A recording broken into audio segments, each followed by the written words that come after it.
Hello everyone, welcome to streaming knowledge. आज हम structure of atom का पार्ट थर्ड करने वाले हैं और उसके अंदर हम ये सारे टॉपिक्स कवर करेंगे जो हमने पार्ट सेकेंड किया था। उसके लास्ट में हमने रदरफोर्ड अल्फा स्कैटरिंग एक्सपेरिमेंट किया था और हमने देखा था कि उसका ड्रॉबैक क्या था। तो वो एक्सप्लेन नहीं कर पाया था सही से कि जो इलेक्ट्रॉन है वो न्यूक्लियस के सराउंडिंग में क्यों घूमते हैं। ठीक है, क्योंकि जो उसने रीज़न दिया था वो वैलिड नहीं था। और classical theory of magnetism, electromagnetism के हिसाब से क्या था कि अगर कोई चार्ज पार्टिकल अपने अपोजिट चार्ज के अगेंस्ट या सराउंडिंग में घूमता है तो वो क्या करता है, लगातार कंटिन्यूसली रेडिएशंस को एमिट करेगा और फाइनली 10⁻⁻8 सेकेंड्स के अंदर वो न्यूक्लियस के अंदर, पॉजिटिवली चार्ज न्यूक्लियस के अंदर फॉल कर जाएगा, प्लंज कर जाएगा, जिसके बाद एटम जो है वो क्या हो जाएगा, ख़त्म हो जाएगा। लेकिन आपको चीज़ पता है ये चीज़ पॉसिबल नहीं है। अगर एटम्स ख़त्म होते तो शायद अर्थ नहीं होती आज की डेट में। तो इसलिए हम बोल सकते हैं कि it was the failure of Rutherford model. तो यहाँ पर हमने क्या बात कही कि जो इलेक्ट्रॉन्स है वो क्या कर रहे हैं, एनर्जी को रिलीज़ कर रहे हैं, यही हमने बात कही। तो जो एनर्जी रिलीज़ करते हैं एक्चुअली वो रेडिएशंस जो रिलीज़ करते हैं एक्चुअली वो वेव्स की फॉर्म में करते हैं। ठीक है, क्या बोलती है मैंने कि जो चार्ज पार्टिकल हैं वो न्यूक्लियस के सराउंडिंग में घूम रहे हैं, घूमते घूमते वो रेडिएशंस को रिलीज़ कर रहे हैं और जो रेडिएशंस रिलीज़ हो रही हैं वो वेव की फॉर्म में है। और हाँ, इसमें एक और चीज़ ऐड कर देते हैं कि जो रेडिएशंस के साथ एनर्जी एसोसिएटेड है उसे हम क्या बोल देंगे, रेडिएंट एनर्जी बोल देंगे। एक बार फिर से रिपीट कर देती हूँ मैं लास्ट टाइम। देखिए अपने मन में बात बोलिए।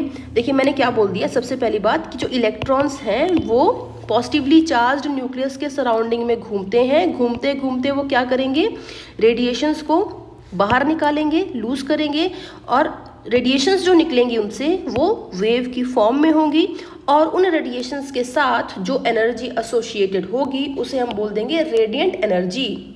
ठीक है, अब देखिए यहाँ पर जब हम बात कर रहे हैं इन रेडिएशंस की जो कि वेव की फॉर्म में निकल रही हैं तो उसके बारे में, जो वेव है उसके बारे में कुछ एक बेसिक चीज़ें कर लेते हैं कि वेवलेंथ क्या होती है। ठीक है, वेवलेंथ क्या होती है, तो distance between two consecutive crust या फिर टू कॉन्जिक्यूटिव ट्रफ। मतलब देखिए ये क्रस्ट होता है, इसे हम क्रस्ट बोलते हैं और इसको हम क्या बोलते हैं, नीचे वाले को ट्रफ बोलते हैं। तो distance between two consecutive crust या फिर distance between two consecutive trough, उसको हम क्या बोल देंगे, वेवलेंथ बोल देंगे। तो देखिए कुछ इस तरीके से ये हमारे पास क्या आ जाएगी, वेवलेंथ आ जाएगी। और जो वेवलेंथ है उसकी यूनिट कुछ भी हो सकती है, metre, centimetre, picometre, fermimetre, nanometre, मतलब आप किसी में भी इसको रिप्रेजेंट कर सकते हैं। अब देखिए जो फ्रीक्वेंसी है, फ्रीक्वेंसी को आप न्यू से रिप्रेजेंट करते हो और इसका मतलब क्या होता है, तो नंबर ऑफ वेव्स पर सेकेंड, मतलब एक सेकेंड में कितनी वेव्स जो हैं वो जाएंगी उसको हम बोल देंगे फ्रीक्वेंसी। और फ्रीक्वेंसी की जो यूनिट होती है वो क्या होती है, पर सेकेंड या हर्ट्स। ठीक है, अगले हमारे पास चीज़ है वेलोसिटी, जिसको हम वी से रिप्रेजेंट करते हैं। वेलोसिटी क्या होता है, distance travel by a wave in 1 second, उसको हम क्या बोल देंगे, उस वेव की वेलोसिटी बोल देंगे। अगली चीज़ है हमारे पास वेव नंबर। तो वेव नंबर क्या होता है, रेसिप्रोकल ऑफ वेवलेंथ। ठीक है, तो वेव नंबर मैंने क्या बोल दिया, रेसिप्रोकल ऑफ वेवलेंथ, मतलब नंबर ऑफ वेव्स पर सेंटीमीटर और मीटर को हम क्या बोल देंगे, वेव का वेव नंबर बोल देंगे। अगला देखिए यहाँ पर एम्पलीट्यूड, एम्पलीट्यूड को हम ए से रिप्रेजेंट करते हैं। एम्पलीट्यूड का मतलब क्या होता है, तो हाइट ऑफ क्रस्ट या फिर डेप्थ ऑफ ट्रफ। देखिए यहाँ पर ये हाइट ऑफ क्रस्ट या फिर हाइट ऑफ ट्रफ, उसको हम क्या बोल देंगे, उसका एम्पलीट्यूड बोल देंगे। अब हमने वेलोसिटी पढ़ा, फ्रीक्वेंसी पढ़ा, वेवलेंथ पढ़ा, इन तीनों के अंदर रिलेशन देख लीजिए कि velocity is equals to frequency into lambda. ठीक है, तो याद रखना है कि velocity is equals to nu into lambda. तो ये इन तीनों के बीच में रिलेशन है। अब देखिए यहाँ पर टाइम पीरियड, जिसे हम टी से रिप्रेजेंट करते हैं, तो टाइम पीरियड क्या है, रेसिप्रोकल ऑफ फ्रीक्वेंसी है और इसकी यूनिट क्या आ जाएगी, सेकेंड आ जाएगी। ठीक है, ये चीज़ हो गई। अब हम बात करते हैं इलेक्ट्रोमैग्नेटिक वेव की। अब इसका मतलब क्या है, हमने क्या बोला, फिर से एक बार रिपीट करती हूँ मैं कि जो इलेक्ट्रॉन्स हैं वो पॉजिटिवली चार्ज न्यूक्लियस के सराउंडिंग में घूम रहे हैं, घूमते घूमते वो रेडिएशंस को एमिट कर रहे हैं। जो रेडिएशंस एमिट हो रही हैं वो वेव की फॉर्म में एमिट हो रही हैं और जो है रेडिएशंस के साथ एनर्जी एसोसिएटेड है उसे हम क्या बोल दे रहे हैं, रेडिएंट एनर्जी बोल दे रहे हैं। इतनी बात हमने कर ली। अब देखिए जो वेव्स एक्चुअली निकल रही हैं, ठीक है, जो वेव्स अब निकल रही हैं वो कैसे निकल रही हैं, ठीक है, उसके बारे में बात कर रहे हैं। देखिए जो इलेक्ट्रॉन होगा या कोई भी चार्ज पार्टिकल होता है उसका क्या होता है, अपना इलेक्ट्रिक फील्ड होता है या अपना मैग्नेटिक फील्ड होता है। ठीक है, तो उस चार्ज पार्टिकल का इलेक्ट्रिक फील्ड होगा, अपना मैग्नेटिक फील्ड होगा। तो जो वेव्स निकलेंगी एक्चुअली वो इलेक्ट्रिक एंड मैग्नेटिक फील्ड के परपेंडिकुलर होंगी। मतलब ये इलेक्ट्रिक फील्ड है, ये मैग्नेटिक फील्ड है, तो जो वेव्स हैं वो कुछ इस तरीके से निकलेंगी, means electric field and magnetic field के परपेंडिकुलर होंगी इलेक्ट्रोमैग्नेटिक वेव्स। ठीक है, आपको क्लियर होगी, इसलिए हम क्या बोल सकते हैं इनको, इलेक्ट्रोमैग्नेटिक वेव्स भी बोल सकते हैं। हाँ, अब यहाँ पर मैं एक चीज़ बताऊँ आपको, सपोज करिए आपने कुछ एक्सटर्नल कोई electric field and magnetic field कर दिया, या फिर जो चार्ज का भी है इलेक्ट्रिक एंड मैग्नेटिक फील्ड, क्या लगता है आपको कि वो इस इलेक्ट्रोमैग्नेटिक वेव को इन्फ्लुएंस करेगा? नहीं कर पाएगा, क्योंकि ऑब्वियसली यार ये अलग डायरेक्शन में जा रहा है, ये क्या है, अलग डायरेक्शन में जा रहा है, तो क्यों इन्फ्लुएंस करेगा? वो इसको इन्फ्लुएंस नहीं करेगा। ठीक है, वो हम आगे देखने वाले हैं। अब देखिए यहाँ पर प्रॉपर्टीज देखते हैं इलेक्ट्रोमैग्नेटिक वेव की। पहली प्रॉपर्टी क्या है इसमें, कि जो इलेक्ट्रोमैग्नेटिक वेव्स होंगी they will be propagate in the direction perpendicular to both electric and magnetic field। वही लिखा है यहाँ पर कि ये E है, ये B है, तो इलेक्ट्रोमैग्नेटिक वेव जो है परपेंडिकुलर फ्लो करेंगी। ठीक है, अगला पॉइंट देखिए, पहले इसमें देखिए क्वेश्चन यहाँ पर मैंने लिख रखा है कि अगर E जो है y एक्सिस की तरफ है, B जो है z एक्सिस की तरफ है, तो EM वेव किधर की साइड हो जाएंगे, x एक्सिस की तरफ, क्योंकि तीनों एक्सिस क्या होते हैं, आपस में परपेंडिकुलर होते हैं। तो बहुत सिंपल है चीज़। अब अगला देखिए यहाँ पर वेलोसिटी ऑफ EM वेव। ठीक है, तो जो इलेक्ट्रोमैग्नेटिक वेव की जो वेलोसिटी होती है एक्चुअली वो स्पीड ऑफ लाइट के बराबर होती है। ठीक है, और उसे हम क्या करते हैं, c से डिनोट करते हैं। वेलोसिटी ऑफ लाइट को क्या करते हैं हम लोग, c से डिनोट करते हैं। तो इसकी वैल्यू कितनी होती है, 3 × 10⁸ मीटर पर सेकेंड। ठीक है, अगली चीज़ की जो इलेक्ट्रोमैग्नेटिक वेव्स होती हैं उन्हें कोई भी मीडियम रिक्वायर्ड नहीं होता है, वो बिना मीडियम के प्रोपगेट कर लेती हैं। आपको मैं एग्जांपल देती हूँ, जैसे हमारे पास साउंड वेव्स हैं। जो साउंड वेव्स होती हैं उन्हें क्या लगता है आपको, मीडियम चाहिए या नहीं चाहिए? ऑब्वियसली उनको चाहिए मीडियम, बिना मीडियम के वो मूव नहीं कर पाती हैं, प्रोपगेट नहीं कर पाती हैं। ठीक है, इसलिए आपने सुना होगा कि स्पेस में अगर आप बोलोगे तो किसी को कुछ सुनाई नहीं देगा या आवाज़ नहीं आएगी, बिकॉज वहाँ पर क्या उनको मीडियम नहीं मिल पाता है। ठीक है, प्रोपगेट करने के लिए, मूव करने के लिए मीडियम नहीं मिल पाता है। लेकिन जो सन की रेज हैं वो तो कहीं पर भी पहुंच जाती हैं, because they do not require any medium for propagation. तो चीज़ आपको याद रखनी है। अगली चीज़, जो हमारे पास इलेक्ट्रोमैग्नेटिक वेव्स हैं वो डिफ्लेक्शन को शो नहीं करती हैं in the presence of electric field and magnetic field. मैंने आपको एक्सप्लेन किया था क्यों, ऑब्वियसली क्योंकि इलेक्ट्रिक फील्ड इधर है, मैग्नेटिक फील्ड इधर है, तो ऑब्वियसली ईएम वेव क्या जा रही है, ऊपर की तरफ जाएंगे, मीन्स परपेंडिकुलर जाएंगे उनके, तो उनसे बहुत दूर है, तो वो उनके ऊपर कोई भी इफेक्ट शो नहीं कर पाते। ठीक है, ये चीज़ हो गई। अब देखिए यहाँ पर क्या लिखा है, velocity is equal to nu lambda, हमने किया था ये वाला रिलेशन, और यहाँ पर आप क्या कर दीजिए, वेलोसिटी को c से रिप्लेस कर दीजिए स्पीड ऑफ लाइट मीन्स, क्योंकि अभी हमने पढ़ा कि जो इलेक्ट्रोमैग्नेटिक वेव्स होती हैं वो स्पीड ऑफ लाइट से मूव करती हैं, तो speed of light is equals to frequency into wavelength. तो यहाँ पर आप क्या देख पा रहे हैं कि जो स्पीड ऑफ लाइट है वो तो हमेशा कांस्टेंट रहेगी।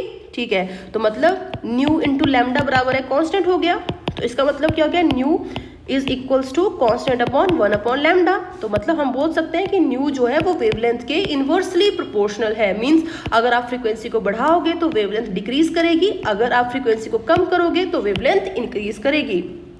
ठीक है, इतनी बात क्लियर होगी। फास्ट इसको फिर से रिवाइज कर लेते हैं, हम आगे बढ़ेंगे। हमने पहला पॉइंट क्या बोल दिया कि जो इलेक्ट्रोमैग्नेटिक वेव्स है वो इलेक्ट्रिक एंड मैग्नेटिक फील्ड की परपेंडिकुलर डायरेक्शन में जाएंगी, प्रोपगेट करेंगी।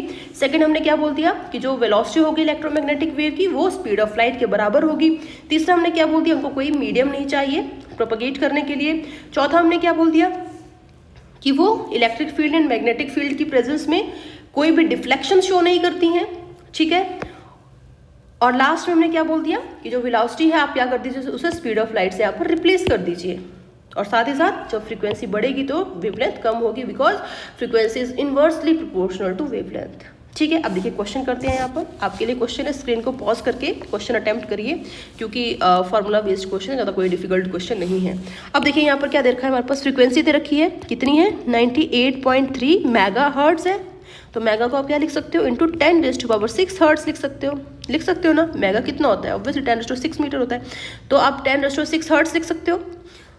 और हमने पढ़ा भी कि c इज इक्वल्स टू क्या होता है, ऊपर ही लिखा है, न्यू इंटू लैम्डा होता है। ठीक है, तो लैम्डा की वैल्यू क्या आ जाएगी, c अपॉन न्यू, तो कितना आ जाएगा ये 3 × 10⁸ अपॉन 98.3 × 10⁶। आप जब इसको सॉल्व कर लोगे तो आपके पास आंसर जो आ जाएगा वो अप्रॉक्सीमेटली 3.1 होगा। ठीक है, ये हो गया। अब मैं आपको बाद में इसका कंक्लूड करके बताऊंगी। देखिए मैं इसको मार्क कर रही हूँ, बाद में बताती हूँ इसका मतलब क्या है। ठीक है, पहले दूसरा करते हैं।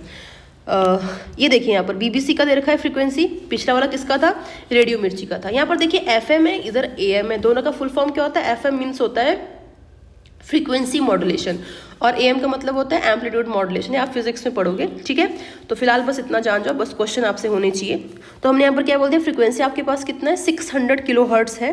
तो आप क्या करिए, इसको चेंज कर लीजिए फिर से, तो 10⁻³ हो गया आपके पास हर्ट्स। तो आपका वापस से वही हो जाएगा न्यू अपॉन लैम्डा, तो lambda is equals to nu upon c, और न्यू कितना आ गया, 610⁻³ और अपॉन 3 × 10⁸। जब आप इसको सॉल्व कर लोगे तो आपके पास, यहाँ पर कुछ गड़बड़ कर दिया क्या मैंने, गड़बड़ हो गया, sorry, C is equal to nu lambda आएगा ना। तो क्या बोल दिया मैंने, C is equals to nu lambda, ठीक है। तो हमारे पास लैम्डा इज इक्वल्स टू क्या आ गया, C अपॉन न्यू। तो हमारे पास ये कितना आ गया, 3 × 10⁸ अपॉन 600 × 10⁻3। अब ठीक है, तो इसका आप कैलकुलेट कर लेंगे तो आपके पास 500 मीटर आया। अब देखिए मैं आपको एक चीज़ बताती हूँ, ये देखिए ये कितना आया, 500 मीटर आ गया, और ये वाला कितना आया, 3.1 मीटर, मीन्स ये बहुत ज़्यादा आया और ये वाला वेवलेंथ बहुत कम आया। ऐसा क्यों, देखिए क्या है, रेडियो मिर्ची जो है हम कहाँ पर सुनते हैं, शहरों में सुनते हैं, सिटीज़ में सुनते हैं, ठीक है। उसे सिटी के लिए होता है, जैसे अगर एग्जाम्पल तो जयपुर का अपना अलग होगा, दिल्ली का अपना अलग होगा, गुड़गांव का अपना, तो मतलब सिटी वाइज ये क्या करता है, वेरी करता है, ठीक है। ये सिटीज़ के लिए होता है सिर्फ। तो मतलब इसके लिए क्या चाहिए, शॉर्ट वेवलेंथ चाहिए। क्या बोल दिया मैंने, शॉर्ट वेवलेंथ चाहिए, क्योंकि बस इसे क्या करना है, सिटी में ही मैसेज पहुंचाना है, ठीक है। लेकिन BBC जो है वो क्या है, इंटरनेशनल लेवल पे डील करता है, इंटर कंट्री पे डील करता है। तो देखिए यहाँ पर क्या होगा, जो BBC जब दूसरी कंट्री में है तो उसे मैसेज पहुंचाने के लिए, सपोज करिए इंडिया मैसेज पहुंचाना है UK से, तो क्या करना पड़ेगा कि लॉन्ग वेवलेंथ का यूज करना पड़ेगा। इसलिए यहाँ पर वेवलेंथ क्या है, ज़्यादा है, और यहाँ पर वेवलेंथ क्या है, कम है, ठीक है। शायद समझ में आ गया होगा आपको। अब आगे चलते हैं हम लोग यहाँ पर। अब देखिए यहाँ पर अगला हमारे पास क्वेश्चन है, यहाँ पर nu is equals to 50 hertz, हमें वेवलेंथ फाइंड आउट करनी है, कर सकते हैं आप, बहुत आसान है। कैसे आ जाएगा, लैम्डा, अब मैं फॉर्मूला नहीं लिख रही हूँ, lambda is equals to 3 × 10⁸ upon, कर दीजिए यहाँ पर फ्रीक्वेंसी, तो 50 आ गया। अब आप इसको कैलकुलेट कर लीजिएगा, ठीक है, मीटर में आपके पास आंसर आ जाएगा। अगला क्वेश्चन देखिए यहाँ पर, तो हमारे पास क्या है, यहाँ पर A की फ्रीक्वेंसी गिवन है, B की फ्रीक्वेंसी गिवन है, हमें lambda A upon lambda B का रेशियो बताना है। तो lambda A upon lambda B हमारे पास कितना हो जाएगा, तो C upon nu A upon C upon nu B is equals to nu B upon nu A is equals to 50 upon 100 equals to 1:2। तो हमारे पास lambda A is to lambda B कितना आ गया, 1:2 आ गया, ठीक है, आसान था शायद।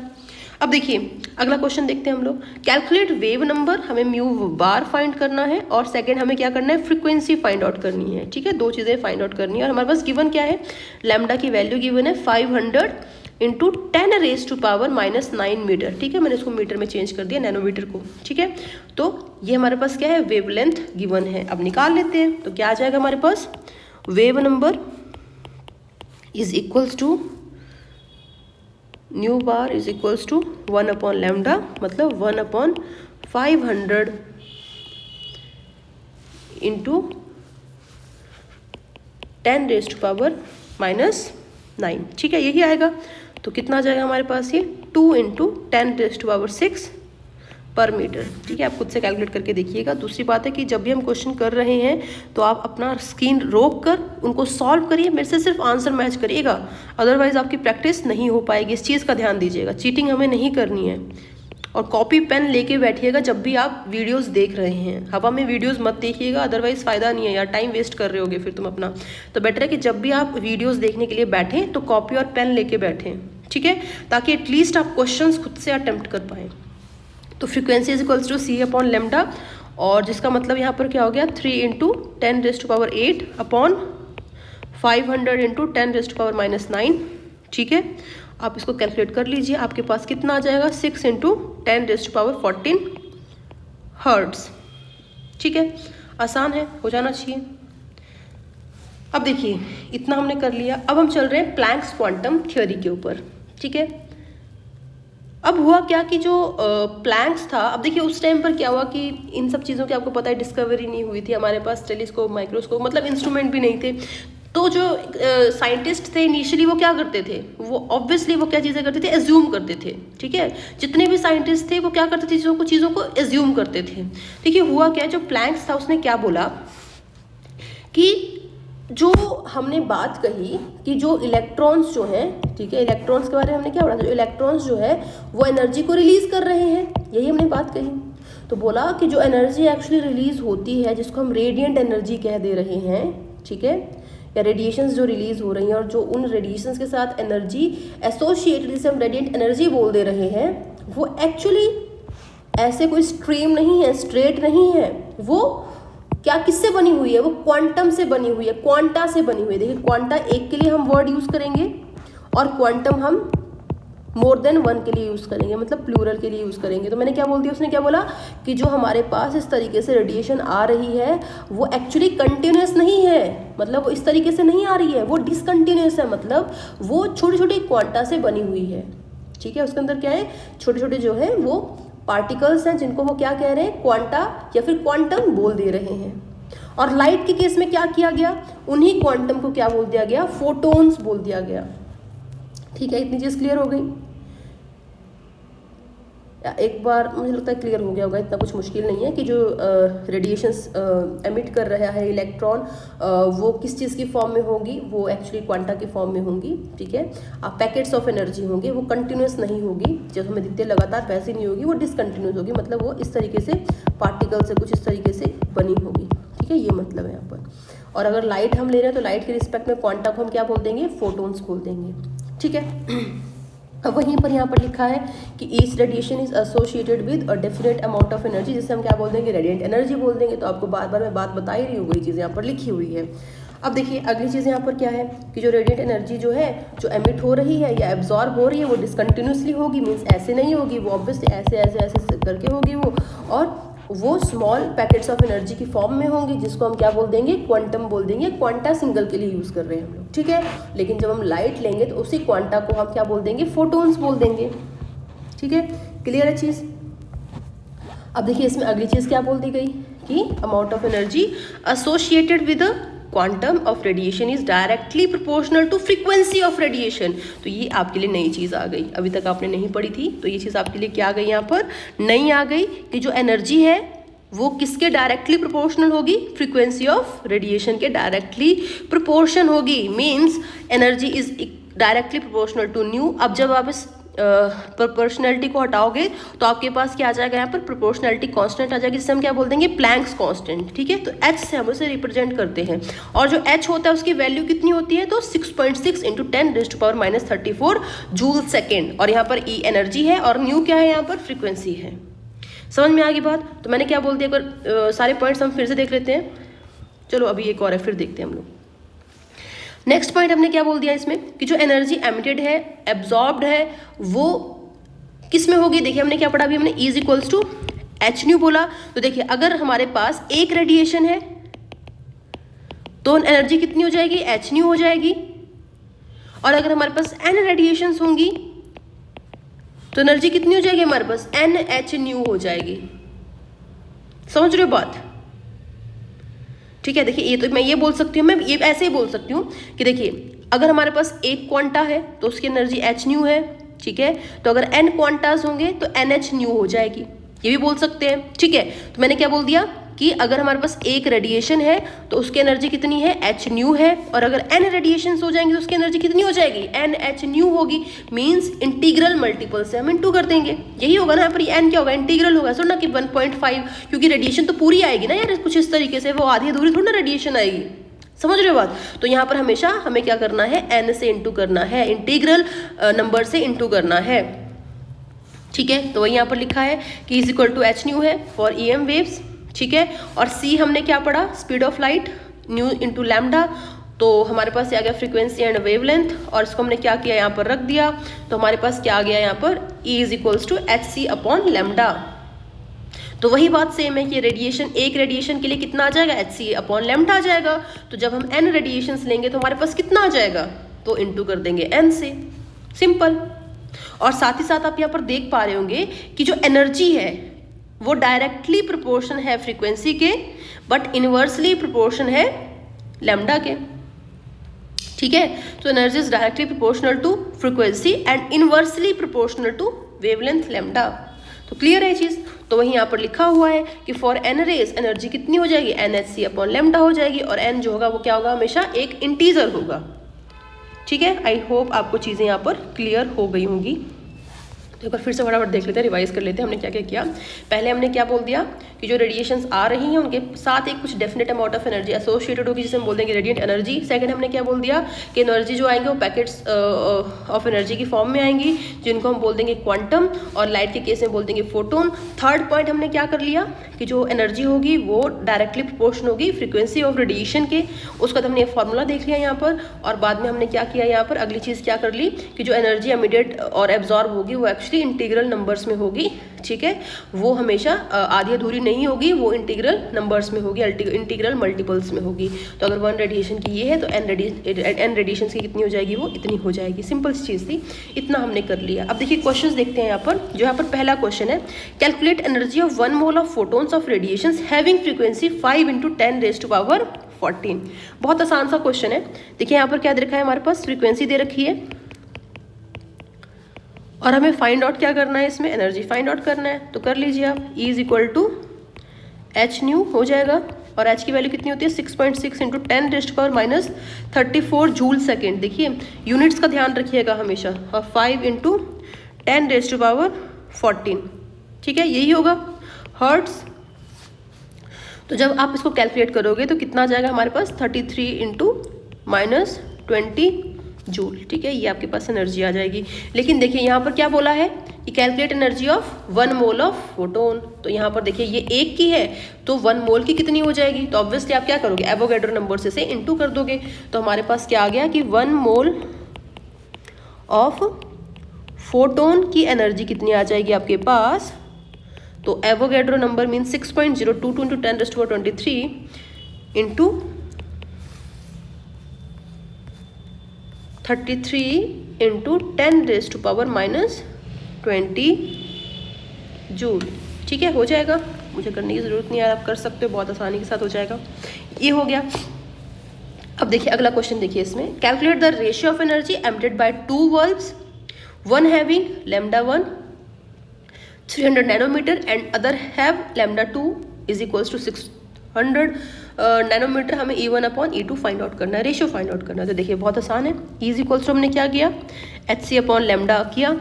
तो बल्ब 1 के लिए जिसमें λ1 कितना है हमारे पास 300 नैनोमीटर है, तो उस केस में जो एनर्जी हमारे पास कितनी हो जाएगी, कर सकते हैं आप, एनर्जी कितनी हो जाएगी, तो 6.6 × 10⁻34। वैसे आपको ये चीज़ करने की ज़रूरत नहीं है। ठीक है, एक मिनट रुक जाइए। देखिए E1 = क्या हो गया, E1 = क्या हो गया, hc/λ1 हो गया। E2 = क्या हो गया, hc/λ2 हो गया। राइट, यही होगा। देखिए E1/E2 = क्या हो जाएगा, hc/λ1/hc/λ2। तो hc कट जाएगा क्योंकि दोनों कांस्टेंट है।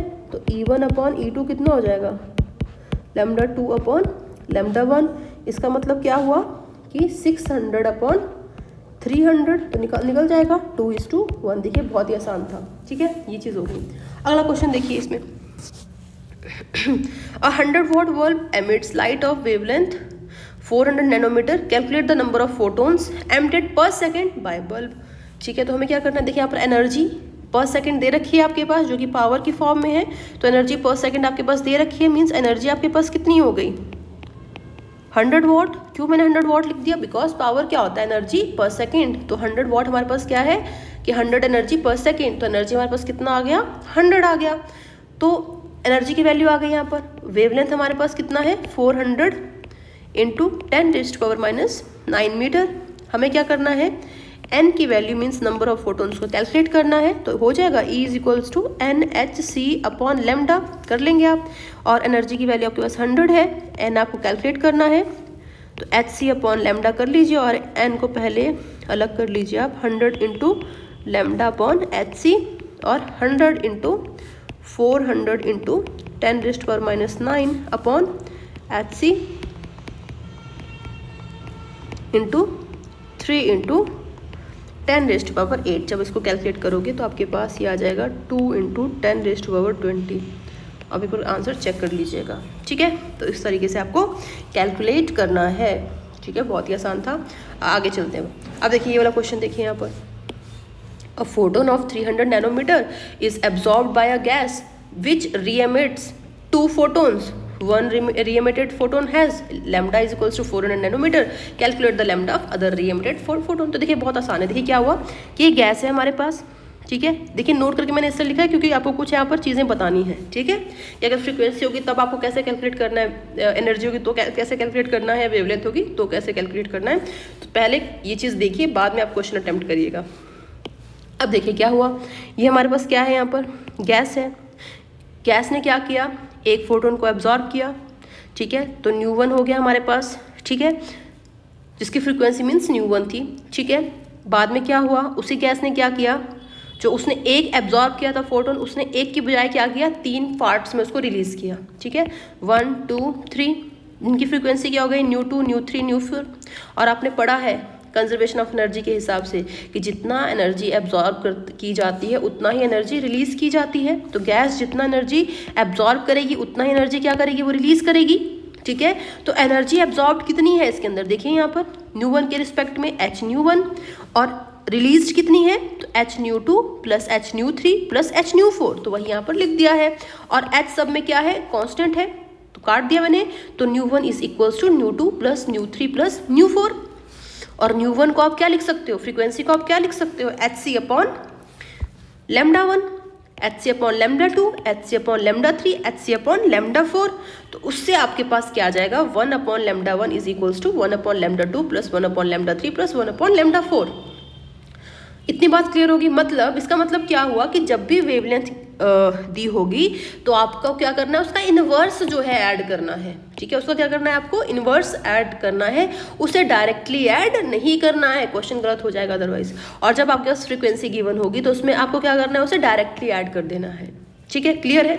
अब क्वेश्चन कर लें। देखिए ये वाला क्वेश्चन मैंने यहाँ पर लिखा हुआ है कि a photon of 300 nanometre is absorbed by a gas, ठीक है। तो देखिए क्या बोल दिया मैंने कि हमारे पास इस तरीके से कोई गैस है जिसके अंदर जो है ये फोटोन एब्जॉर्ब कर रही है, जिसकी जो वेवलेंथ है वो कितनी है, 300 नैनोमीटर है, यही बात करती। और जो वो एमिट कर रही है उसका वेवलेंथ कितना है, 400 नैनोमीटर है। तो देखो मैंने यहाँ पर कुछ इस तरीके से बना दिया इसको कि जो ये 400 नैनोमीटर का जो है एमिट कर रहा है, तो 400 नैनोमीटर आ गया यहाँ पर। और हमें ये वाला वेवलेंथ जो है फाइंड करना है, ठीक है, यही है ना। तो कर दो इसको, बहुत आसान है अब तो यार। 1 upon 300 is equals to gas 1 upon 400 plus 1 upon lambda. तो इससे आप कैलकुलेट कर लोगे, ठीक है। तो इससे आप लेमडा को कैलकुलेट कर लोगे, कितना आ जाएगा, 1 अपॉन 300 माइनस 1 अपॉन 400 कितना आ जाएगा, 100 अपॉन 1200, ठीक है। तो 1 अपॉन 12 आ गया यहाँ पर नैनोमीटर, ठीक है। तो अब इसको कैलकुलेट कर लोगे। अब देखिए इसमें दूसरा वाला क्वेश्चन देख लेते हैं।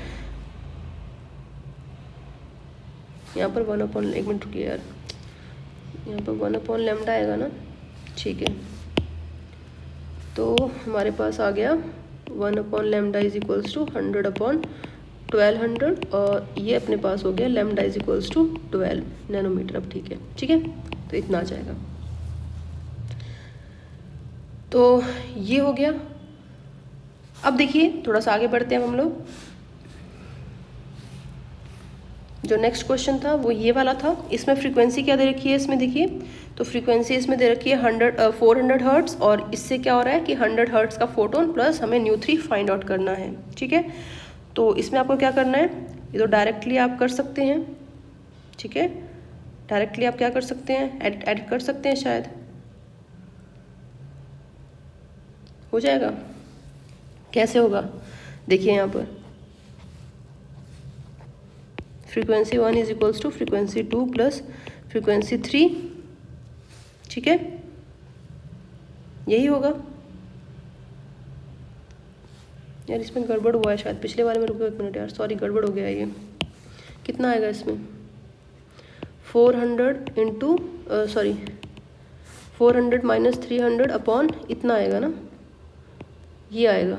अब ठीक है, तो 100 अपॉन ये आ गया और 2 कट जाएगा, तो इसका 1/1200 आएगा और वेवलेंथ आपके पास 1200 आ जाएगी। ठीक है, अब ठीक है, देखो अब ये वाला क्वेश्चन है, इसको तो आप आराम से कर सकते हो। तो ν1 इज इक्वल्स टू ν2 प्लस ν3। ठीक है, तो कितना आ गया आपके पास 400 इज इक्वल्स टू 100 प्लस ν3, और ν3 आपके पास कितना आ जाएगा यहाँ पर 300। ठीक है, तो ये वाला हमने कर लिया, ये वाला आसान था। ठीक है, अब देखिए यहाँ पर यूनिट ऑफ एनर्जी। ठीक है, अगर हम बात करते हैं एनर्जी की यूनिट की, तो देखिए नॉर्मली हम बोलते हैं एनर्जी की यूनिट क्या होती है, जूल होती है, यही हम पढ़ते आए हैं कि जूल होती है एनर्जी की यूनिट। अब यहाँ पर देखते हैं कि E equal to hc upon lambda लिखते हैं हम लोग, जो hν है, या फिर n फोटोन्स के लिए वो nhc अपॉन लैम्डा या nhν हो जाएगी। ठीक है, तो वही लिखा है, एनर्जी जो यूनिट होगी वो क्या होगी, जूल्स होगी या कैलोरीज होगी या अर्ग होगी CGS में, या इलेक्ट्रॉन वोल्ट होगी। ठीक है, और 1 कैलोरी किसके इक्वल होता है, तो 4.2 जूल के बराबर होता है, या 1 जूल 10⁻⁷ अर्ग, या फिर 1 अर्ग इज इक्वल्स टू 10⁻⁷ जूल बोल सकते हैं। और 1 इलेक्ट्रॉन वोल्ट जो है वो किसके बराबर होगा यहाँ पर 1.6 इंटू 10⁻⁻19 जूल। ठीक है, ये हो गया। और देखो आपको एक चीज़ याद रखनी है कि अगर सपोज करो हमने पोटेंशियल V अप्लाई किया, ठीक है, तो उसके अंदर जो चार्ज्ड पार्टिकल होगा उसकी एनर्जी को हम क्या लिख सकते हैं, मैंने क्या बोला, जब हमने पोटेंशियल V अप्लाई किया तो जो चार्ज्ड बॉडी या चार्ज्ड पार्टिकल होगा जिसके पास चार्ज Q होगा, उसकी एनर्जी को हम कैसे लिख सकते हैं, तो एनर्जी क्या हो जाएगी उसकी QV हो जाएगी। ठीक है, charge into voltage means potential. ठीक है, तो एनर्जी इज इक्वल्स टू क्या हो जाएगा Q इंटू V। हो गया क्लियर शायद। अब देखिए यहाँ पर E इज इक्वल टू क्या है, यहाँ पर hc अपॉन लैम्डा है। ठीक है, E इज इक्वल टू क्या है यहाँ पर hc अपॉन लैम्डा है। ठीक है, तो आप hc को लिख सकते हैं, c की वैल्यू लिख लीजिए, h की वैल्यू लिख लीजिए, और इसमें क्या करेंगे हम लोग, आप बोल सकते हैं कि जब वैल्यू निकालेंगे तो इसमें हम जूल में कैलकुलेट कर रहे हैं, जिसमें वेवलेंथ क्या है मीटर में है, और इसमें क्या है वैल्यू इलेक्ट्रॉन वोल्ट में है, और वेवलेंथ यहाँ पर नैनोमीटर में है, और इस रिलेशन में इलेक्ट्रॉन वोल्ट में क्या है इसका, ये है ऊपर वाला पार्ट है, और ये लैम्डा यहाँ पर एंगस्ट्रॉन्ग में। तो ये चीज़ आप याद कर सकते हैं। ठीक है, मतलब जो ये एनर्जी है वो इलेक्ट्रॉन वोल्ट में आई है, और जो ये वाली एनर्जी है वो इलेक्ट्रॉन वोल्ट में है, और जो ये वाली एनर्जी वो है वो किस में है, जूल में है। ठीक है, तो जब जूल में कैलकुलेट कर रहे हो तो वेवलेंथ मीटर में है, और जब आप इलेक्ट्रॉन वोल्ट में कैलकुलेट कर रहे हो तो वेवलेंथ नैनोमीटर में है, और जब यहाँ पर इलेक्ट्रॉन वोल्ट में आप कैलकुलेट कर रहे हो तो उसमें हमने वेवलेंथ को एंगस्ट्रॉन्ग में लिया हुआ है। ठीक है, तो इस तरीके से आप ये याद कर सकते हो डायरेक्टली फाइंड आउट करने के लिए। ठीक है, अब यहाँ पर देखिए इंटेंसिटी ऑफ लाइट की जब हम बात करते हैं कि इंटेंसिटी ऑफ लाइट का मतलब क्या है कि एनर्जी ऑफ अ लाइट पर unit area per unit time. ठीक है, तो ये क्या है, इंटेंसिटी की डेफिनेशन है, और इसको कैसे लिख सकते हैं हम लोग, तो intensity is equals to energy per unit area per unit time. ठीक है, इस तरीके से आप इसको कैलकुलेट भी कर सकते हो। अब ये चीज़ हो गई। अब हम थोड़ा सा आगे बढ़ते हैं, फोटो इलेक्ट्रिक इफेक्ट के ऊपर जा रहे हैं। पहली बात कि फोटो इलेक्ट्रिक इफेक्ट होता क्या है। ठीक है, फोटो इलेक्ट्रिक इफेक्ट होता क्या है, तो देखिए यहाँ पर एक बात समझिएगा कि जैसे पहले हमने पढ़ा था ना कि जब हमने वो किया था कौन कौन से मॉडल किए थे, स्टार्टिंग में इलेक्ट्रॉन की डिस्कवरी की थी या प्रोटॉन की डिस्कवरी की थी, उसमें हमने क्या पढ़ा था, यही पढ़ा था कि किया किसी और ने और क्रेडिट गया किसी और को। तो वही चीज़ आप यहाँ पर देखने वाले हो कि देखेंगे आप कि जो फोटो इलेक्ट्रिक इफेक्ट था एक्चुअली वो उसका जो पूरा सेटअप था वो किसने तैयार किया, वो किया हर्ट्स ने तैयार। ठीक है, क्या बोल दिया मैंने, किसने तैयार किया, वो हर्ट्स ने तैयार कर दिया पूरा का पूरा सेटअप, लेकिन वो रिजल्ट को कंक्लूड नहीं कर पाएगा, चीज़ों को अच्छे से एक्सप्लेन नहीं कर पाएगा। उसके एक्सप्लेनेशन कौन देगा, वो देगा आइंस्टाइन। ठीक है, आइंस्टाइन जो है वो उसकी एक्सप्लेनेशन देगा। तो मैंने क्या बोल दिया, वापस रिपीट कर देती हूँ मैं आपके लिए। मैंने बोल दिया फोटो इलेक्ट्रिक इफेक्ट का जो सेटअप था पूरा का पूरा एक्सपेरिमेंटल सेटअप वो हर्ट्ज ने तैयार किया, लेकिन जो एक्सप्लेनेशन थी वो किसने दी, आइंस्टाइन ने दे दी। ठीक है, तो ये चीज़ हो गई। अब देखिए उसने किया क्या है इसमें, फोटो इलेक्ट्रिक इफेक्ट में किया क्या क्या है। ठीक है, एक्चुअली एक मेटल सरफेस लिया गया कुछ इस तरीके का। ठीक है, और जो मेटल सरफेस लिया उसमें रेडिएशंस को ऊपर से फॉल करवाया गया। ठीक है, और रेडिएशंस को फॉल करने के बाद क्या हुआ, वहाँ से कुछ एक इलेक्ट्रॉन्स जो थे वो कुछ इस तरीके से इजेक्ट हुए। ठीक है, क्या बोल दिया मैंने कि एक मेटल लिया गया, उसके ऊपर ये कुछ रेज को, रेडिएशंस को क्या किया गया, फॉल करवाया गया, जिनकी कुछ एक लाइक सुटेबल फ्रीक्वेंसी और वेवलेंथ थी, आप बोल सकते हैं। ऑब्वियसली यार, तभी आपको क्या करना पड़ता है, किसी चीज़ को गर्म करना है तो क्या करना पड़ेगा, आपको एक प्रॉपर उसको गैस प्रोवाइड करनी पड़ेगी ना, मतलब हीटिंग प्रोवाइड करनी पड़ेगी ना, तभी आप क्या करोगे, उसको हीट कर पाओगे। तो वही चीज़ है कि यहाँ पर क्या हुआ कि जो लाइट रे ली गई वो क्या थी, एक सुटेबल फ्रीक्वेंसी या वेवलेंथ की लाइट ली गई, उसको मेटल सरफेस के ऊपर फॉल करवाया गया, और फिर उसके बाद क्या हुआ, वहाँ से इलेक्ट्रॉन्स का इजेक्शन देखने को मिला। ठीक है, ये चीज़ आपको समझ में आ गई होगी। तो वही यहाँ पर लिखा है कि when a beam of light of a suitable wavelength और frequency allowed to fall on a metallic surface, electrons are emitted from a surface of metal. This phenomenon of emission of electron is known as photoelectric effect. और Einstein ने क्या कर दिया, इसको explain कर दिया। उसने पता है क्या बोला कि देखो, सपोज करो एक इंसिडेंट लाइट हमारे पास आई जिसकी कुछ एनर्जी है, तो जब वो फॉल करेगी ना सरफेस के ऊपर, तो सपोज करो उसकी जो एनर्जी थी वो 100 जूल थी। तो अब क्या होगा कि जैसे ही वो फॉल करेगी तो पहले क्या करेगी, इलेक्ट्रॉन को यहाँ से हिलाएगी। क्या बोल दिया मैंने, इलेक्ट्रॉन को पहले वो हिलाएगी। अब उसने हिलाया तो उसको हम क्या बोल देंगे, थ्रेशोल्ड एनर्जी। लेकिन हिलाने के बाद में क्या हुआ, वो इलेक्ट्रॉन मेटल सरफेस के बाहर जंप कर गया। यही हुआ ना, मेटल सरफेस के बाद बाहर निकल गया वो। तो देखिए क्या हुआ, जो 100 जूल में से सपोज करिए जो 15 जूल था, वो क्या हुआ, इस इलेक्ट्रॉन को हिलाने के, एक्साइट करने के काम आया, हिलाने के काम आया। लेकिन बाद में जो बाहर निकला वो, ठीक है, जो उसको काइनेटिक एनर्जी प्रोवाइड की गई, वो बचे हुए 50 जूल ने प्रोवाइड की। समझ रहे हो बात। तो जो यहाँ पर क्या है, एक इंसिडेंट एनर्जी है जो आ रही है, वो किसके इक्वल हो जाएगी, थ्रेशोल्ड एनर्जी, मतलब उसको हम वर्क फंक्शन ही बोलते हैं या आयनाइजेशन एनर्जी बोल देते हैं। Means amount of energy required to release that electron from the metallic surface, यही बोलेंगे थ्रेशोल्ड एनर्जी हम। तो ये थ्रेशोल्ड एनर्जी हो गई, और साथ ही साथ उस इलेक्ट्रॉन को आप क्या बोल सकते हैं, काइनेटिक एनर्जी, वो किसने प्रोवाइड की, जो बची हुई एनर्जी थी। तो plus kinetic energy of electron यहाँ पर आ गया। ठीक है, तो incident energy is equals to threshold plus kinetic energy of electron. ये किसने एक्सप्लेन किया, ये किया आइंस्टाइन ने एक्सप्लेन। ठीक है, थोड़ा सा आगे बढ़ते हैं हम लोग।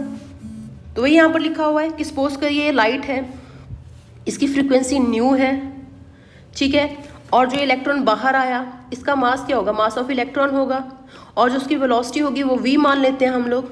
ठीक है, तो हम एनर्जी को क्या लिख सकते हैं, यहाँ पर एनर्जी को क्या लिख सकते हैं हम लोग, यहाँ पर एच न्यू लिख सकते हैं। अभी तक हम पढ़ते आ रहे हैं प्लैंक्स के हिसाब से, तो एच न्यू लिख सकते हैं। और जो थ्रेशोल्ड एनर्जी है या वर्क फंक्शन है, उसको उन्होंने क्या लिख दिया, वही छोड़ दिया। ठीक है, W लिख दो। और लास्ट हमारे पास क्या क्या, काइनेटिक एनर्जी ऑफ इलेक्ट्रॉन आ गई, तो उसको हम क्या लिख सकते हैं, हाफ MeV² आ जाएगा। तो वही यहाँ पर लिख दिया गया है, क्योंकि इलेक्ट्रॉन का मास me ले लिया गया है, और जिस वेलोसिटी से वो बाहर जा रहा है वो उसका v ले लिया हमने। तो क्या लिख दिया हमने, h nu is equals to work function और threshold energy plus half MV²। ठीक है, ये चीज़ हो गई। अब देखिए वर्क फंक्शन को हम क्या लिख सकते हैं, h nu naught is equals to hc upon lambda, जहाँ पर जो न्यू, क्योंकि देखिए वर्क फंक्शन भी क्या है, थ्रेशोल्ड एनर्जी मीन्स एक एनर्जी ही है, राइट, ट्रांसफर ऑफ एनर्जी हो रहा है, तो एनर्जी ही है वो। तो एनर्जी को हम क्या लिख रहे थे, h न्यू नॉट लिख रहे थे, और या फिर hc अपॉन लेमडा लिख रहे थे। तो जो यहाँ पर न्यू नॉट होगी वो क्या होगी, थ्रेशोल्ड फ्रीक्वेंसी होगी, और वेवलेंथ क्या हो जाएगी, थ्रेशोल्ड वेवलेंथ हो जाएगी। मतलब यहाँ पर हम क्या लिख देंगे, h nu naught is equals to hc upon lambda naught. ठीक है, तो वैल्यू रख दो आप, तो आपके पास क्या आ जाएगा यहाँ पर, h nu is equals to h nu not plus half MeV²। तो वही यहाँ पर लिखा हुआ है, हाफ MeV² को क्या कर दिया, यहाँ पर काइनेटिक एनर्जी लिख दिया दोबारा से। फिर क्या कर सकते हैं आप, काइनेटिक एनर्जी को एक साइड रहने दीजिए, बाकी चीज़ों को एक साइड लेके चले जाइए, तो h nu minus h nu nought हो जाएगा, और न्यू माइनस न्यू नॉट को अंदर रहने दीजिए ब्रैकेट के, और ये हमारे पास आ गया kinetic energy is equals to h nu minus nu naught. अब देखिए इससे हम तीन चीज़ें कंक्लूड कर सकते हैं, क्या कि जब energy frequency of incoming radiation new वो ज़्यादा होगा न्यू नॉट से, क्या बोल दिया मैंने, जब न्यू ज़्यादा होगा न्यू नॉट से, न्यू नॉट क्या था, थ्रेशोल्ड फ्रीक्वेंसी। ठीक है, और न्यू का क्या था, जो इनकमिंग रेडिएशन का फ्रीक्वेंसी था। मीन्स जब न्यू ग्रेटर देन होगा न्यू नॉट से, तो उस केस में ये पूरा का पूरा फैक्टर क्या हो जाएगा, पॉजिटिव हो जाएगा। मीन्स जो इलेक्ट्रॉन है वो क्या करेगा, ऑब्वियसली बाहर जाएगा, और काइनेटिक एनर्जी पॉजिटिव हो जाएगी। मीन्स फोटो इलेक्ट्रिक इफेक्ट इसमें आप ऑब्जर्व कर सकते हो। लेकिन दूसरा केस देखिए, nu is equals to nu naught, nu is equals to nu naught. तो जैसे आप nu equal to nu naught रखेंगे तो क्या हो जाएगा, पूरा का पूरा चीज़ है क्या हो जाएगी, जीरो हो जाएगी। मीन्स काइनेटिक एनर्जी आपके पास क्या हो गई, जीरो हो गई। इसका मतलब क्या हुआ कि देखो जो इलेक्ट्रॉन है वो इजेक्ट नहीं होगा। देखो मैं एग्जांपल देती हूँ आपके पास क्या है। सपोज करो ये हमारे पास मेटल सरफेस है, यहाँ से कुछ इस तरीके से आ रही हैं रेडिएशंस, यहाँ पर ये फॉल करी, ठीक है। इसके पास 50 जूल थी और 50 ही जूल इसको चाहिए किस चीज़ के लिए, हिलने के लिए। Amount of energy required to release an electron. तो 50 ही जूल चाहिए। अब क्या हुआ, जैसे इसके साथ टकराई इलेक्ट्रॉन के साथ, इसको बस इसने क्या कर दिया, एक्साइट कर दिया। लेकिन बाद में एनर्जी क्या हो गई उस रे की, खत्म हो गई।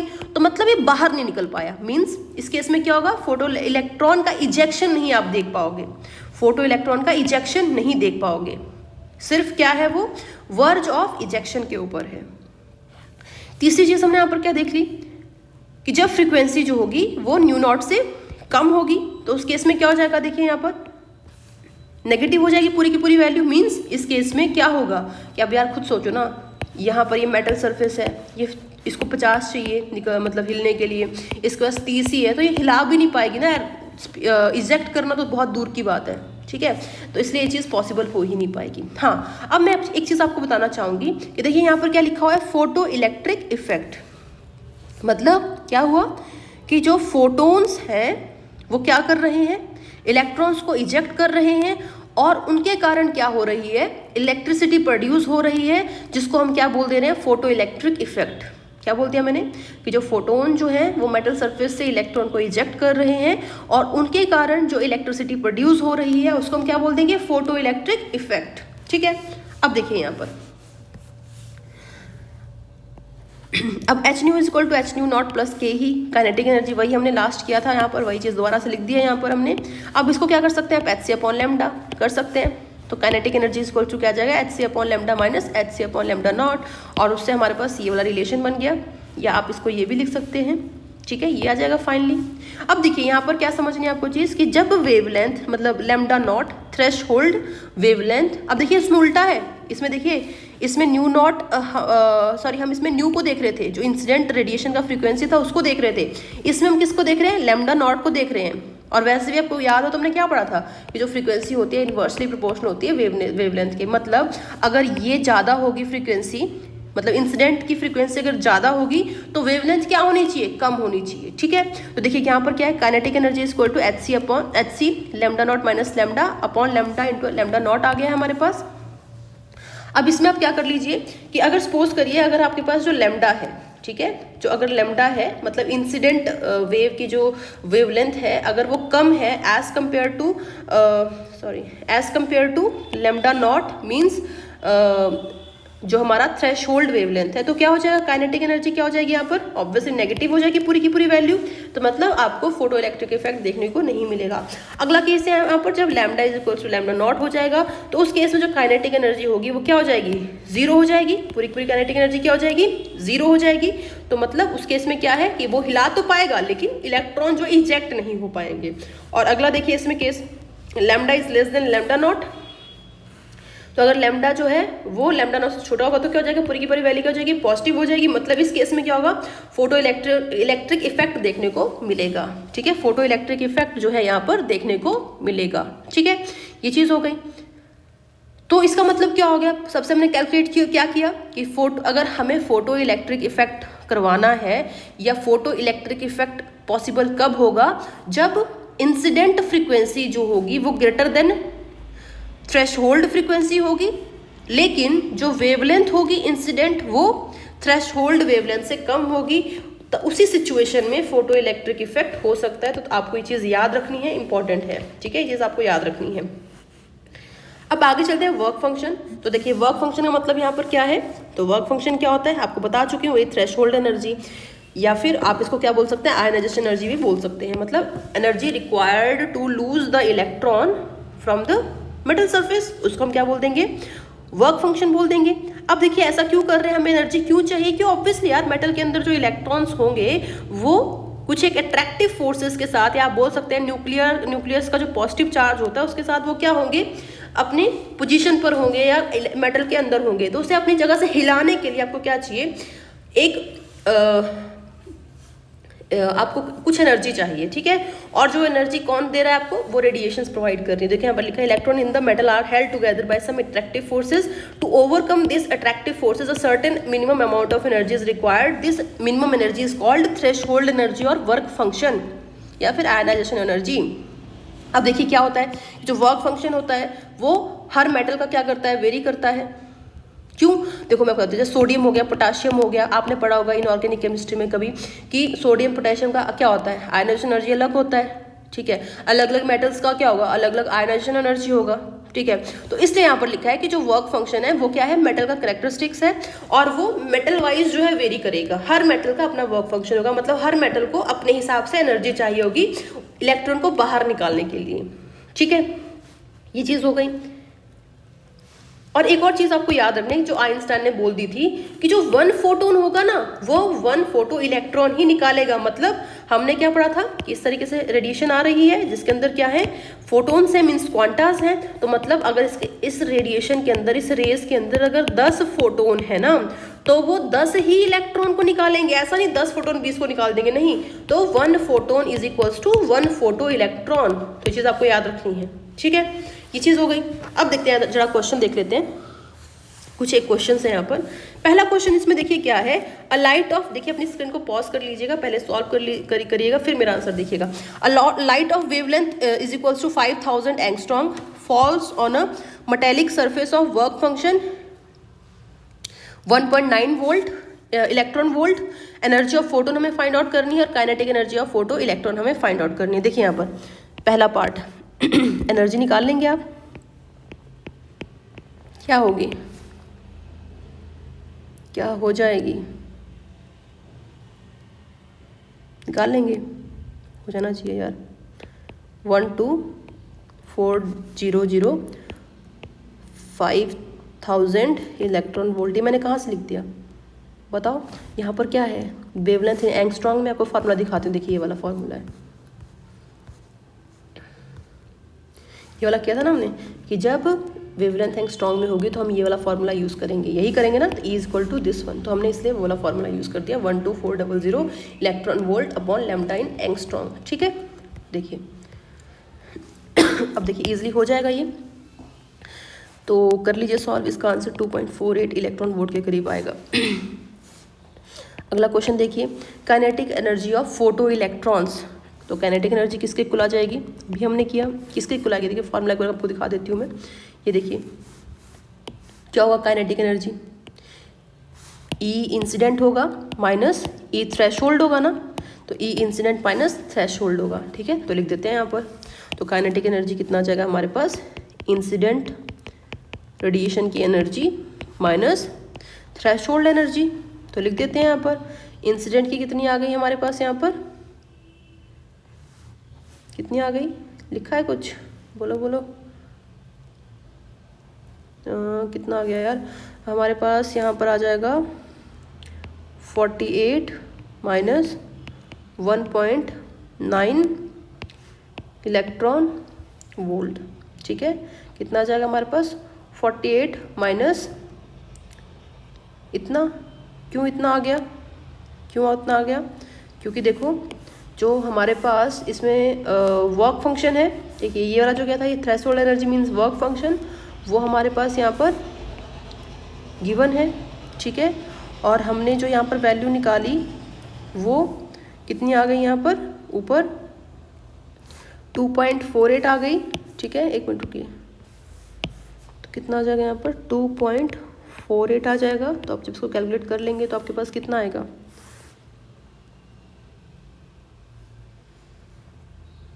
कितना आ जाएगा शायद, एक मिनट रुकिए, 2.48 को जरा एक मिनट माइनस करके देखिएगा आप, 1.9, तो आपके पास कितना आ जाएगा ये, ठीक है, 1.58,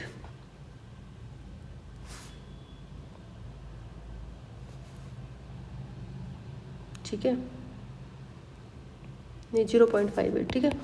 तो 0.58 आ गया हमारे पास इलेक्ट्रॉन वोल्ट, ठीक है। तो ये हमारे पास आंसर आ गया इसका, कर सकते हैं आप। आई थिंक हो जाना चाहिए। अब देखिए आगे का क्वेश्चन करते हैं हम लोग। ये देखिए effect of intensity of light on photo electric effect. ठीक है, तो हमने इंटेंसिटी किया था। इंटेंसिटी क्या होता है? Energy per unit area per unit time, और एनर्जी को हम क्या लिख देते हैं? एच न्यू लिख देते हैं। ठीक है, मतलब जब इंटेंसिटी जो है इंक्रीज करेगी तो नंबर ऑफ फोटोन्स जो है वो क्या करेंगे? वो भी इंक्रीज करेंगे। ठीक है, ऐसा क्यों लिखा मैंने? क्योंकि देखो अगर 1 फोटो के लिए एनर्जी हमारे पास कितनी है? एच न्यू है, तो एन फोटोन के लिए कितनी आ जाएगी? एन एच न्यू आ जाएगी। यही होगा। तो मतलब एन इंटेंसिटी भी क्या करेगी? फ्रीक्वेंसी के ऊपर, मतलब जो हमारा नंबर ऑफ फोटोन्स है उसके ऊपर डिपेंड करेगी। यही मतलब है। तो यही यहाँ पर लिखा हुआ है कि जो एनर्जी अगर एक के लिए एच न्यू है तो एन के लिए कितनी आ जाएगी? एन एच न्यू आ जाएगी। तो जो हमारे पास एन के लिए जो इंटेंसिटी कितनी हो जाएगी? आई डैश यहाँ पर लिखा हुआ है n h nu upon a t. मीन्स हम क्या बोल सकते हैं कि जो इंटेंसिटी है वो नंबर ऑफ फोटोन्स के ऊपर डिपेंड करती है। अब देखिए आप एक चीज़ समझिएगा, हमने किया था कि h nu is equals to h nu not plus kinetic energy. हमने किया था पीछे एच न्यू जो एनर्जी है 1 फोटोन के लिए है, लेकिन हमारे पास जब n फोटोन्स आ जाएंगे तो कितना हो जाएगा? सबके साथ n इंटू हो जाएगा।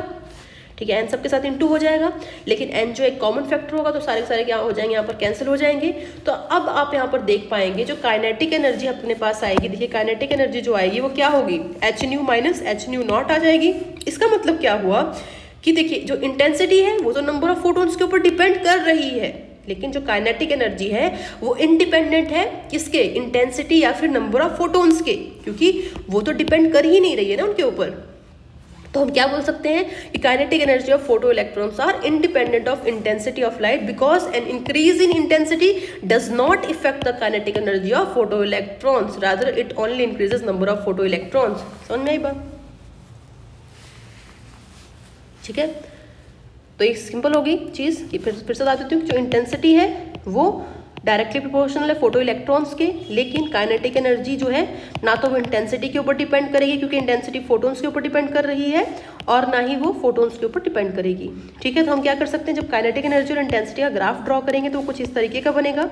मीन्स जो काइनेटिक एनर्जी होगी, ठीक है, उसमें हम क्या देख सकते हैं कि वो इंटेंसिटी के यहाँ पर एक्स एक्सिस के पैरेलल होगी। ठीक है, ये चीज़ हो गई। अब देखिए आगे काइनेटिक एनर्जी को हम क्या लिख रहे हैं? H nu minus h nu not लिख रहे हैं, और यहाँ पर काइनेटिक एनर्जी को आपने पढ़ा होगा लाइंस में, स्ट्रेट लाइन में, कि y is equal to m x minus c. ये पढ़ा होगा ना? तो y is equal to m x minus c पढ़ा है। तो जो y है इसके अंदर क्या है? Obviously y axis, x axis, m जो है वो स्लोप होती है, और ये क्या है हमारे पास? इंटरसेप्ट है। ठीक है, क्या है ये? इंटरसेप्ट है, और इसका जो इंटरसेप्ट है वो क्या आ रहा है? नेगेटिव आ रहा है, यही आ रहा है। तो जो ये वाली जो हमारे पास लाइन की इक्वेशन होती है उसको हम कैसे ड्रॉ करते हैं? कुछ इस तरीके से ड्रॉ करते हैं। ठीक है, कुछ इस तरीके से ड्रॉ होगी। अब देखिए तो यहाँ पर y एक्सिस की तरफ आ गया हमारे पास काइनेटिक एनर्जी, एक्स एक्सिस की तरफ हमारे पास आ गई फ्रीक्वेंसी, और जो स्लोप है, ठीक है, जो स्लोप इस तरीके से जाएगी वो क्या आ जाएगी हमारे पास? वो h आ जाएगी। ठीक है, स्लोप हमारे पास क्या आ जाएगी? h आ जाएगी। और जो इंटरसेप्ट है, जो y इंटरसेप्ट है ये वाला, ठीक है, जो y इंटरसेप्ट है हमारे पास वो क्या है हमारे पास? यहाँ पर h न्यू नॉट, जो कि क्या है? ऑब्वियसली उसकी वैल्यू यहाँ पर क्या आ रही है? नेगेटिव आ रही है। तो वही यहाँ पर क्या है? ये इंटरसेप्ट हमारे पास हो जाएगा h न्यू नॉट। ठीक है, क्योंकि यहाँ पर क्या है? नेगेटिव स्लोप है। तो ये चीज़ हो गई। अब देखिए अभी हमने किया कि जैसे जैसे इंटेंसिटी बढ़ेगी तो मतलब इसका मतलब क्या है? नंबर ऑफ फोटो इलेक्ट्रॉन्स जो है, अब देखिए यहाँ पर एक चीज़ समझाती हूँ मैं आपको। नंबर ऑफ फोटोन्स मतलब जब किसी रेस की इंटेंसिटी बढ़ रही है, ठीक है, इसका मतलब क्या है कि उसमें नंबर ऑफ फोटोन्स भी बढ़ रहे हैं। अब जब नंबर ऑफ फोटोन्स बढ़ेंगे तो वो क्या करेंगे? एक मेटल के ऊपर स्ट्राइक करेंगे। और आपको पता है, हमने पढ़ा थोड़ी देर पहले कि आइंस्टाइन ने बोला था कि जो नंबर ऑफ फोटोन्स, मतलब एक फोटोन जो है वो एक इलेक्ट्रॉन को ही इजेक्ट करता है, राइट। मतलब जब यहाँ पर नंबर ऑफ फोटोन्स बढ़े तो वो क्या करेंगे? इलेक्ट्रॉन्स का इजेक्शन भी बढ़ा देंगे। समझ रहे हो बात? वो क्या करेंगे? इलेक्ट्रॉन्स का इजेक्शन भी बढ़ा देंगे, और अगर इलेक्ट्रॉन का इजेक्शन बढ़ जाएगा तो क्या होगा? फोटो इलेक्ट्रिक करंट जो है वो भी बढ़ जाएगा। क्या बोला मैंने? फिर से रिपीट करती हूँ मैं कि अगर जब इंटेंसिटी बढ़ेगी तो जो हमारे पास फोटोन्स हैं वो भी बढ़ेंगे, और जब फोटोन्स मेटल सरफेस के ऊपर टकराएंगे तो वो नंबर ऑफ फोटो इलेक्ट्रॉन्स का इजेक्शन भी बढ़ाएंगे, और जिसके कारण फोटो इलेक्ट्रिक करंट भी बढ़ जाएगा। ठीक है। तो वहीं यहाँ पर जो है ग्राफ बनाया गया है photo electric current and intensity के बीच में, तो वो कुछ इस तरीके का यहाँ पर बना हुआ है। अगर इंटेंसिटी 1 यहाँ पर 2 3 गिवन है तो इंटेंसिटी 1 जो होगी वो ग्रेटर होगी, 2 उससे कम, 3 उससे कम होगी। तो वही यहाँ पर लिखा हुआ है कि I1 is greater than I2 greater than I3। ठीक है, ये चीज़ हो गई। अब देखिए अगली चीज़ चलते हैं हम लोग स्टॉपिंग पोटेंशियल पे, कि स्टॉपिंग पोटेंशियल होता क्या है। ठीक है, तो देखिए जो स्टॉपिंग पोटेंशियल है अगर हम उसकी बात करते हैं तो देखिए हमने यहाँ पर क्या बात कही कि फोटोन्स आए और मेटल के साथ टकराए और उन्होंने क्या किया, इलेक्ट्रॉन्स को एजेक्ट कर दिया। ठीक है, जिसको हम क्या बोल रहे हैं, फोटो इलेक्ट्रॉन्स बोल रहे हैं। और उनके कारण क्या हो रहा है, फोटो इलेक्ट्रिक इफेक्ट हो रहा है। लेकिन सपोज करो जो ये इलेक्ट्रॉन्स यहाँ से बाहर आए, इनको आपको क्या करना है, रोकना है।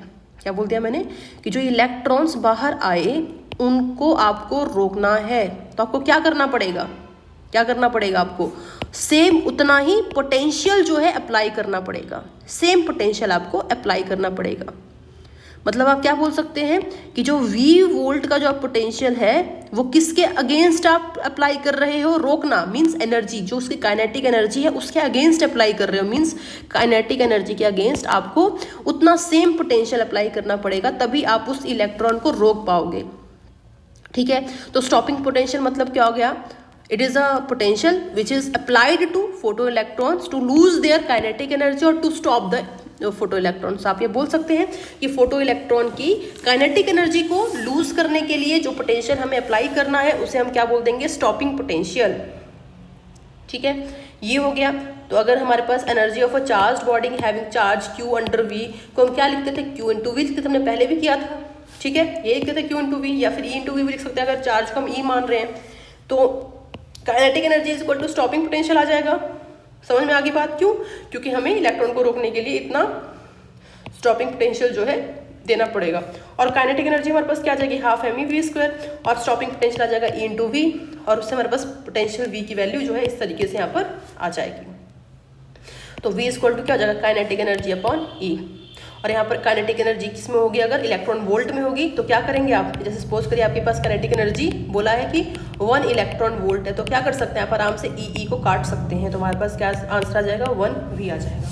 ठीक है, तो देखिए यहीं पर लिखा हुआ है कि अगर आपके पास काइनेटिक एनर्जी क्या है, 2 इलेक्ट्रॉन वोल्ट है, देन कैलकुलेट स्टॉपिंग पोटेंशियल, तो कर लोगे, हो जाना चाहिए। सेम वही चीज़ है कि जो V है is equals to kinetic energy क्या आ जाएगा, अपॉन E आ जाएगा, और 2EV लिख सकते हैं आप यहाँ पर, E कट जाएगा तो आपके पास कितना आ जाएगा, 2V आ जाएगा।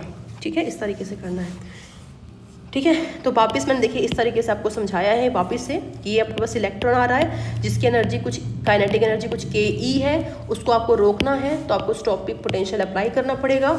ठीक है, तो कितना हो जाएगा, energy due to stopping potential will be equals to kinetic energy, और energy due to stopping potential को क्या लिख सकते हैं आप, QV लिख सकते हैं, और kinetic energy is equals to half mv²। तो ये आपके पास कुछ आ गया। ठीक है, देखिए वही सेम चीज़ यहाँ पर लिखी हुई है। अब देखिए कुछ क्वेश्चंस करते हैं, जरा वही तरीका आपको अपनाना है, स्क्रीन पॉज करके क्वेश्चंस करने हैं। ठीक है, चीटिंग नहीं करनी है।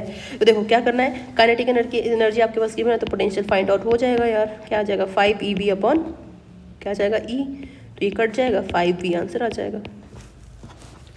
अगला क्वेश्चन देख लेते हैं यहाँ पर कि the in potential energy effect of metallic surface is bombarded with light of frequency is equals to 5.2 into 10⁴ hertz and give photo electrons with maximum kinetic energy is equals to 1.3 to 10⁻⁹ joule. तो threshold energy find out करना, threshold frequency find out करना, हो जाना चाहिए यार। देखो पहले हम क्या कर लें यहाँ पर, तो H⁻ इज इक्वल्स टू हमारे पास क्या जाएगा, threshold energy plus kinetic energy, या फिर हम कर सकते हैं क्योंकि हमें थ्रेशहोल्ड फाइंड आउट करना है तो थ्रेशहोल्ड एनर्जी हमारे पास कितना आ जाएगा, H⁻ माइनस काइनेटिक एनर्जी आ जाएगा। ठीक है, और उसके बाद यहाँ पर देखिए हमारे पास इंसिडेंट लाइट की फ्रीक्वेंसी गिवन है यहाँ पर 5.2 into 10⁴ हर्ट्ज कर सकते हैं। तो कितना आ जाएगा हमारे पास, H की वैल्यू कर देते हैं यहाँ पर, लिख देते हैं 6.6 into 10⁻⁻34 इंटू 5.2 into 10⁻14 कर सकते हैं आप। तो ये आ गया, और माइनस काइनेटिक एनर्जी हमारे पास कितना आ जाएगा, तो ये दिया हुआ है यहाँ पर, ये देखिए 1.3 into 10⁻⁻19, तो लिख दीजिए यहाँ पर, तो 1.3 into 10⁻⁻19। ठीक है, उसके बाद ये कितना आ जाएगा आपके पास 34.32 इंटू 10⁻⁻20 और -1.3 इंटू 10⁻⁻19 जूल। और क्या लिख सकते हैं आप इसको 3.432 -1.3, ठीक है, ये हो गया, और इंटू 10⁻⁻19, ठीक है, और लास्ट में जो आपका आंसर आएगा वो आएगा 2.132 इंटू 10⁻⁻19 जूल। ठीक है, कर सकते हैं। अब देखिए, अब इसमें दूसरी चीज़ हमें क्या फाइंड आउट करनी, तो निकल गई हमारे पास एनर्जी, ठीक है, थ्रेशोल्ड एनर्जी। अब हमें थ्रेशोल्ड फ्रीक्वेंसी भी फाइंड आउट करनी है, तो कितनी आ जाएगी वो, तो एच न्यू नॉट लिख सकते हैं आप, ठीक है, तो h nu naught is equals to कितना आ जाएगा 2.132 इंटू 10⁻⁻19, ठीक है, -19, और दो न्यू नॉट कितना आ जाएगा हमारे पास अपॉन एच, सॉरी छोड़ दो, तो 2.132 इंटू 10⁻⁻19 अपॉन एच, तो ये अपने पास आ गया 6.6 इंटू 10⁻⁻34। इसको कैलकुलेट कर लेंगे तो आपके पास आएगा 3.23 इंटू 10⁻14, ठीक है, तो ये आपके पास आ गई थ्रेशोल्ड फ्रीक्वेंसी। हो जाना चाहिए, आसान था यार।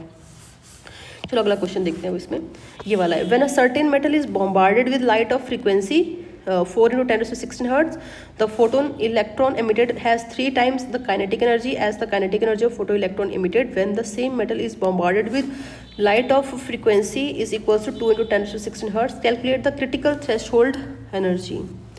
ठीक है, थ्रेशोल्ड एनर्जी हमें फाइंड आउट करनी है। तो देखो वही रिलेशन लगा लेते हैं, h nu is equal to h nu not plus kinetic energy, और kinetic energy is equals to h nu minus nu nought हो जाएगी, ठीक है। अब देखिए इसमें फर्स्ट केस हमारे पास इसमें क्या है, जब हमारे पास जो फ्रीक्वेंसी है वो 4 इंटू 10⁻16 हर्ट्स दे रखी है, तो हमारे पास जो के E1 की जो वैल्यू है वो कितनी आ जाएगी, कर दो इसमें पुट, तो हमारे पास इसमें लिखा हुआ है H nu minus nu naught, ठीक है। और यहाँ पर एक और चीज़ लिखी है कि the photon electron emitted has 3 times the kinetic energy as the kinetic energy of photon electron emitted when the same metal is bombarded with light of nu is equal to 2 into 10⁻16। तो ये first case बन गया, और जो second case होगा उसमें आप क्या लिख दोगे, यहाँ पर फ्रीक्वेंसी इज इक्वल्स टू, ये तो न्यू 2 ये न्यू 1 कर देते हैं पर, is equals to 2 into 10⁻16 and K E2 is equals to h nu 2 minus nu naught, ठीक है, ये हो गया। अब जो रिलेशन है यहाँ पर इन्होंने जो सिचुएशन एक दे रखी है कि जो photon electron emitted has 3 times the kinetic energy as the kinetic energy of photon electron emitted when the, तो इसको हम यहाँ पर लगा देते हैं। देखिए क्या लिख देंगे हम लोग यहाँ पर, kinetic energy is equals to 3 times kinetic energy E2, यही आएगा, कुछ नहीं है, ऊपर से वैल्यूज रख दीजिए यहाँ पर, तो h nu 1 minus nu naught is equals to 3h nu 2 minus nu naught, और न्यू 1 माइनस न्यू नॉट, ये एच कट जाएगा यहाँ से, तो आपके पास आ जाएगा 3u2 माइनस 3u नॉट, और आपके पास आ गया 2u naught is equals to 3u mu 2 और 3 म्यू, और म्यू नॉट आ गया आपके पास 3u2 माइनस म्यू 1 अपॉन 2, जो कि nu naught is equals to, आप इसमें वैल्यूज़ रख दीजिए जो इनिशियली अपने पास थी, कौन कौन सी थी, 2 इंटू 10⁻6 और 4 इंटू 10⁻6 थी, ठीक है, 16 थी, तो कितना आ गया हमारे पास यहाँ पर 3 इंटू कितना आ जाएगा, 3 इंटू न्यू 2 रखना है तो 2 इंटू 10⁻16 आ जाएगा, और माइनस न्यू 1 कर देंगे तो 4 इंटू 10⁻16 आ जाएगा, और उसको आप कैलकुलेट कर लीजिए तो आपके पास आंसर आ जाएगा 10⁻16 हर्ट्स, ठीक है। कुछ इस तरीके से आपको करना है, ठीक है। अब देखो इसमें अगला क्वेश्चन देख लेते हैं हम लोग, ये वाला क्वेश्चन है, a metal is irradiated with light of wavelength is equals to 300 nanometer if wave function work function is 1.1 electron volt, calculate stopping potential. हो जाना चाहिए यार, आसानी है। देखो एनर्जी कितनी आ जाएगी आपके पास, हमने कैलकुलेट किया था कि 1240 इलेक्ट्रॉन वोल्ट, जब वेवलेंथ किस में होगी, नैनोमीटर में होगी, यही बात हमने कही थी, ठीक है। ये हमने ऑलरेडी एक रिलेशन कर रखा है, ठीक है। किया था ना, इनिशियल में किया था यार। अब देखो H nu minus h nu naught is equals two electron volt, ये रिलेशन भी हमने किया हुआ है। तो देखते हैं कौन सा रिलेशन हमारे पास इसमें काम आता है। ठीक है, तो एच न्यू, तो कितनी वैल्यू यहाँ पर आ जाएगी एच न्यू की, कुछ नहीं है, एच न्यू को लिखने की ज़रूरत नहीं है क्योंकि ऊपर जो है एनर्जी ये हमारे पास, इससे हमारे पास एनर्जी आ जाएगी इंसिडेंट की। तो कितनी आ जाएगी यहाँ पर 1240, ठीक है, इलेक्ट्रॉन वोल्ट है ना यहाँ पर, ठीक है। और हमारे पास यहाँ पर कितना था 300 नैनोमीटर था, यही था ना। तो यहाँ पर कितनी वैल्यू आ जाएगी, तो 1240 अपॉन 300 माइनस 1.1 आ जाएगा। और ये सारी वैल्यूज़ किस में आ रही हैं, इलेक्ट्रॉन वोल्ट्स में ही आ रही है क्योंकि वर्क फंक्शन भी इलेक्ट्रॉन वोल्ट में, भी इलेक्ट्रॉन वोल्ट में ही है। ठीक है, यहाँ पर काइनेटिक एनर्जी आएगा, ठीक है। तो ये काइनेटिक एनर्जी हमारे पास आ गई। तो इससे हमारे पास जो काइनेटिक एनर्जी आएगी वो भी क्या आएगी, इलेक्ट्रॉन वोल्ट में ही आएगी। तो 3.03 इलेक्ट्रॉन वोल्ट हो गया, ठीक है। और अगर हमें स्टॉपिंग पोटेंशियल वी फाइंड करना है तो कैसे हो जाएगा, काइनेटिक एनर्जी अपॉन ई हो जाएगा। तो 3.03 अपॉन ई हो जाएगा। तो हमारे पास कितना आंसर आ जाएगा उसका 3.03 वी आ जाएगा, ठीक है। इतना आंसर आ जाएगा, मीन्स स्टॉपिंग पोटेंशियल की जो वैल्यू है वो 3.03 वी आ जाएगी, जो हमने कैलकुलेट कर ली है, ठीक है।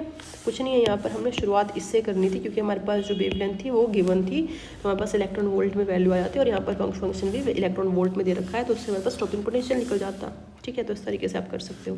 देखिए इसमें एक लास्ट क्वेश्चन है कि frequency nu of incident radiation is double then kinetic energy will be 2 times this statement is true और फॉल्स। तो चेक कर लेते हैं कि ट्रू है फॉल्स है। तो इन्होंने क्या बोला है कि अगर जो न्यू है वो अगर टू न्यू हो जाता है तो क्या के ई 2ke होगा, चेक करें। देखो सपोज करो, हम खुद से सपोज कर लेते हैं कि जो न्यू नॉट है मीन्स वर्क फंक्शन की फ्रीक्वेंसी है वो 100 है और जो न्यू है मीन्स इंसिडेंट की है वो 1000 है। सपोज कर लिया हमने। अब सपोज करो, देखो यहाँ पर केस 1 कंसिडर करते हैं कि हमारे पास जो काइनेटिक एनर्जी है वो कितनी है, ऑब्वियसली हमने बार बार कैलकुलेट किया, H nu minus h nu not है। तो अगर इसमें वैल्यू पुट करें हम लोग तो कितनी आ जाएगी यहाँ पर एच 900 आ जाएगी, ठीक है। अब देखो केस 2 देखें जरा, जिसमें हमने क्या किया है, फ्रीक्वेंसी को डबल कर दिया है। मतलब वर्क फंक्शन तो सेम ही रहेगा ना यार, सेम मेटल है क्योंकि, तो वर्क फंक्शन तो सेम रहेगा, लेकिन न्यू को हमने जो इंसिडेंट थी उसको क्या कर दिया यहाँ पर 2000 कर दिया, ठीक है, सेकंड केस में। अब जब केस सेकंड करेंगे तो देखिए सेम करते हैं, kinetic energy is equals to h nu minus nu naught ही होगा।